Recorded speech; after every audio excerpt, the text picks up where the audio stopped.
Well, on this particular segment, I want to welcome to the show Brian Hoops. He is with Midwest Market Solutions, and he's based in Springfield, Missouri. He joins us now to talk about the market movement here on the grain side, and we are seeing a bit of a rally taking shape here, Brian.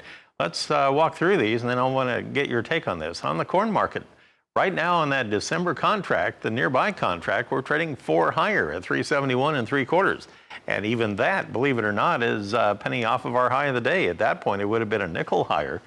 On the soybean trade right now, on that January contract, we're trading 5 1/4 higher at 915 1/2. In the wheat market in Chicago, we have that December contract there, 3 3/4 higher. We're at 511. If you go to Kansas City on the December trade, the nearby is now 5 1/2 higher at 424. Minneapolis wheat can't quite keep up with the other two exchanges, though. It's actually trading a fraction lower, down 3/4 cent at 502 1/2. Brian, a little more optimism here in the grain markets overall. What changed here today, in your opinion? Well, you know, the wheat's the upside leader, and crop conditions that came out yesterday in the report were a little bit of a surprise. They dropped 2% in the good to excellent category, and trade was looking for basically unchanged crop conditions, and that was a surprise to the trade. In fact, Kansas now only rated about 47% good to excellent. Texas is only 30, Oklahoma 46. So it's really the hard red winter wheat belt that's suffering. And this is the lowest rated crop in the last 7 years. And when you combine that with already smaller seeded acres, you're going to get some short covering in this market. We had some yesterday. We're seeing an extension of that today, and that's spilling over to corn and soybeans. So compared to recent years, it seems like this winter wheat crop has always had kind of a tough time getting started. Conditions have been a little better this year than what they have been before. But I'm hearing more and more talk about the fact that a lot of traders and analysts are concerned there may not be the acreage out there this year. Yeah, you know, they've had some forecasts. They're going to plant a little bit less acres than what we did last year. And so our acreage will be probably about 110-year lows as far as our winter wheat goes. And it's really early in the growing season. This fall is not a good time to try and determine yield potential. So you're left with how many acres will be planted. You use normal type yields, and even though we dropped a couple percent this week, there's some rain in the forecast for the rest of this week, some warmer temperatures.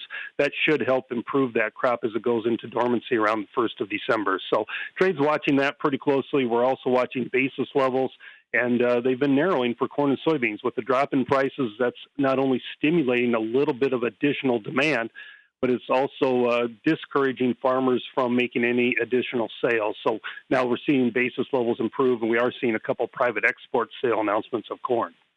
So with the corn gaining on the soybeans percentage-wise here and lagging the most now in the harvest, do you think it's positioned to where it can actually maybe gain on the soybeans short term?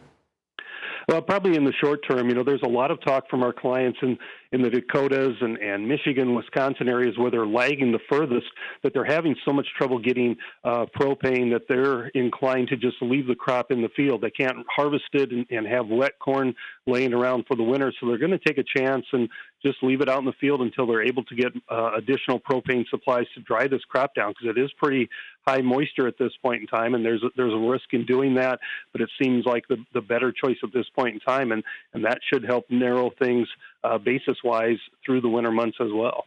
Okay, we'll talk livestock when we come back in a moment. Our guest, Brian Hoops. Don't go anywhere. We'll be right back.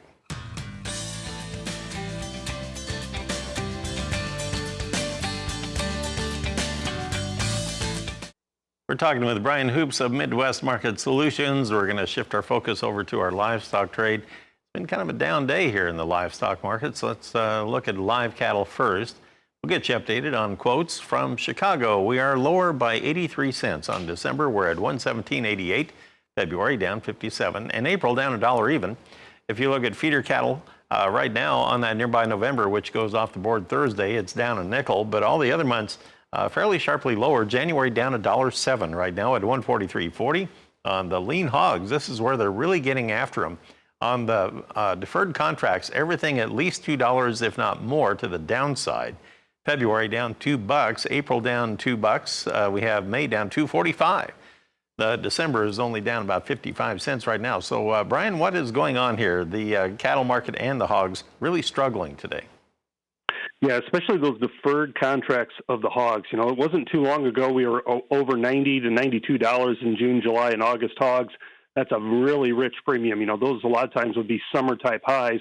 This market has built in a premium anticipating a Chinese agreement would be worked out. We'd have exports throughout 2020 and really built a nice premium into that summer contracts. We're starting to take away some of that. As you know, there's unlikelihood that we're going to get an agreement signed anytime soon with China, and I'm afraid if we don't get anything reached, you know, those summer months are going to continue their free fall that we have. Now, the cattle market is not quite as dependent upon their exports to China as what the hogs are.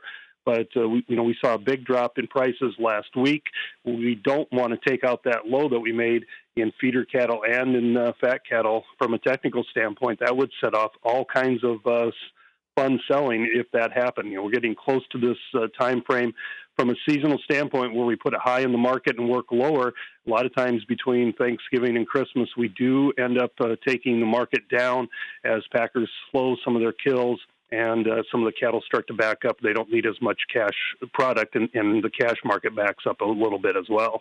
Okay, something to watch out for. Thank you, Brian. I appreciate all the input on the markets. Brian Hoops, Midwest Market Solutions in Springfield, Missouri. Janet, close to your old stomping grounds. Definitely is. Thank you guys very much.